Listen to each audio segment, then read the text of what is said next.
இப்போ சில பேருக்கு வந்து யாரோ ஃபாலோ பண்ற மாதிரியே இருக்கும். இந்த ஒரு மாதிரி அவங்கள சுத்தி யாரோ அவங்கள கவனிச்சிட்டு இருக்க மாதிரியே இருக்கும். இந்த மாதிரி திடீர்னு தூங்கிட்டு இருக்கப்ப ஏதோ ஒரு சவுண்டு கேட்கும். இந்த மாதிரி எல்லாம் இருக்கும்ல பாபா. இது எதோட தாக்கமா இருக்கு? இது வந்து ஏவல் ஏவி விட்டுருக்காங்க அர்த்தம்.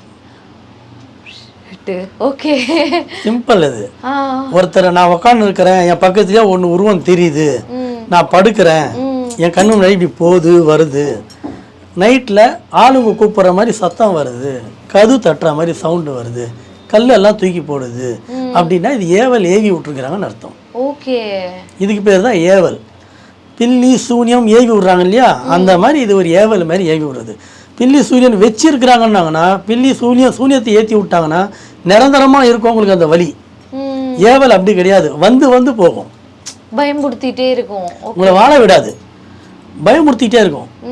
ஏன்னா நீங்கள் அந்த வீட்டை காலி பண்ணோன்னா இவனை போய் சொன்னால் போக மாட்டான், இவனை ஏவி விடுவோம், ஏவி விட்டா அவன் வீட்டை காலி பண்ணிட்டு போயிடுவோம்.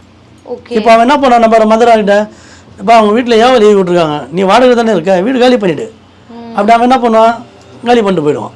ஓகே, ஆனால் அது ஏவி விடுறது அந்த யாருக்கு மேலே ஏவி விடுறோமோ அவனை விட்டு போகாது, அதை இறக்கணும். ஓகே, இப்போ அந்த பர்பஸ்க்காக பண்ணாலும் ஆமாம், அது விட்டா வெளியே போனால் கூட அந்த வீட்டிலேருந்து நீ வெளியே வந்துடு, உன் பேரில் ஏவி விட்டது அது உனக்கு பாதிப்பு இருந்துட்டு தான் இருக்கும். ஓகே, அவங்க நிறைய பேர் சொல்லுவாங்க, நான் அந்த வீட்டுக்கு போனாலும் அவங்க வருது, இந்த வீட்டுக்கு போனாலும் வருது. போன சனிக்கிழமை அதே கேஸ் தான் எடுத்து விட்டேன். ஓகே, அவங்களுக்கு வந்து கிட்டத்தட்ட 6-8 வருஷமா அந்த எஃபெக்ட் இருக்கு. அவங்க என்ன பண்ணாங்க, ஏதோ ஒரு நினைப்ப அவங்க வந்து இந்த அளவுக்கு டீப்பாக யோசிக்கல, எனக்கு வந்து இதுமாரி ஏவி விட்டுருக்குறாங்க, பேய் இருக்கு ஏதோ இருக்கும் அப்படின்னு நினச்சின்னு விட்டுருக்குறாங்க.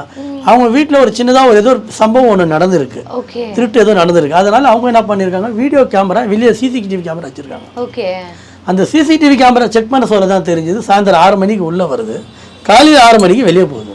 ஓகே, ஒரு உருவம் கருப்பா, ஆனால் வந்து மனுஷன் கிடையாது. அதை அவங்க பார்த்துட்டு என்கிட்ட அந்த வீடியோ அனுப்பிச்சு என்னை கேட்டாங்க, இதை பாருங்க பாபா, இந்த மாதிரி இருக்கு, இது என்னவா இருக்கும்னு. இதை பார்த்துட்டு நான் ஃபோனில் சொல்ல முடியாது, நீங்கள் நேரில் வாங்கன்னு. அவங்க கோயம்புத்தூரில் இருக்கிறாங்க, வந்தாங்க, வந்து உட்கார வச்சு பார்த்ததுல அவங்க ஏவி விட்டுருக்காங்க, ஏவல் மாதிரி ஏவி விட்டுருக்காங்க. அதுதான் போய் எனக்கு டவுட்டாக இருந்தது. எனக்கு கேமரா வச்சது பிறகு தெரிஞ்சுது, குரல் பூச்சி அழுத்தம், உடம்ப பூச்சி அப்படியே அமுக்கும், தலைமுடி பூச்சி இழுக்கிறது, பக்கத்தில் படுக்கணும், காலை தூக்கி